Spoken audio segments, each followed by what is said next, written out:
Quantization. Quantization is the process of turning high-precision numbers in a model, like 32-bit floats, into lower precision numbers, like 8-bit integers, to make the model smaller and faster. A simple way to think about quantization is like rounding prices in a store. Instead of tracking every value down to many decimal places, you only allow a fixed set of price points, which makes everything easier to store and sum up at the cost of tiny rounding errors. In practice, a large vision or language model might be trained in full precision, then quantized to 8-bit weights, so it can run on a phone or low-cost server with less memory and higher throughput.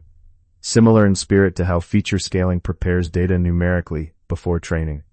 Quantization matters because it cuts model memory, speeds up inference, and reduces energy use, which is critical when deploying many copies of a model in production. The trade-off is that aggressive quantization can hurt accuracy, so engineers carefully choose schemes that keep performance acceptable. Quantization.